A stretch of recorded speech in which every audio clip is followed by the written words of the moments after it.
1996ல் உலகளவில் கவனம் ஈர்த்த சில முக்கியமான விஷயங்கள் என்னென்னு உங்களுக்கு தெரியணுமா? அப்போ அதுக்கு நீங்கள் ஹிஸ்ட்ரி புக்கெல்லாம் புரட்ட தேவையில்லை.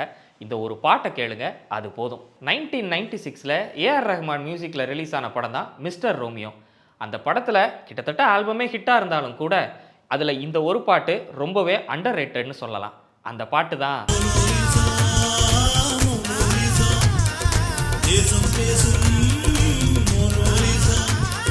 இந்த பாட்டில் 1996ல் நடந்த எல்லா முக்கியமான விஷயங்களையும் வாலி இதில் லிரிக்காக எழுதியிருப்பார். அட்லாண்டா ஒலிம்பிக்ஸ் நடந்தது அந்த வருஷம்தான். அது மட்டும் இல்லாமல் இங்கிலாந்து ராஜ குடும்பத்தை சேர்ந்த டயானாவும் சார்லஸும் விவாகரத்து வாங்கினதும் அதே வருஷத்துல தான். இது அந்த பாட்டில் எப்படி எழுதியிருப்பாருன்னா,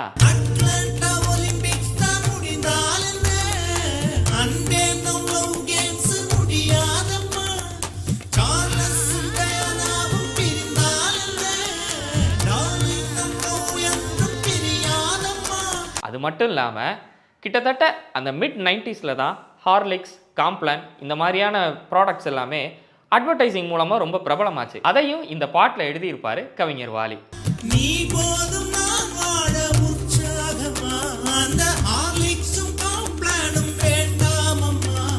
அதே 1996ல் இந்த படம் ரிலீஸ் ஆகிற டைமில் தான் விம்பிள்டன் டென்னிஸ் போட்டி ரொம்ப விமர்சையாக நடக்குது.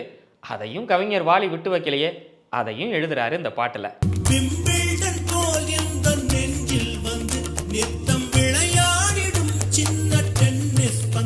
அது மட்டும் இல்லாமல் அந்த வருஷம் நடந்த வேர்ல்டு கப் கிரிக்கெட்டில் ஹையஸ்ட் ரன் ஸ்கோரராக இருந்தது சச்சின் டெண்டுல்கர். அதை அவர் லிரிக்கில் எப்படி யூஸ் பண்ணுறாருனா, காதல் கிரிக்கெட்டிலே பவுலிங் நீ போடடி, சச்சின் டெண்டுல்கர் போல் சிக்ஸர் அடிப்பேன் அடி அப்படின்னு லிரிக்கில் சிக்ஸர் அடிக்கிறாரு கவிஞர் வாலி.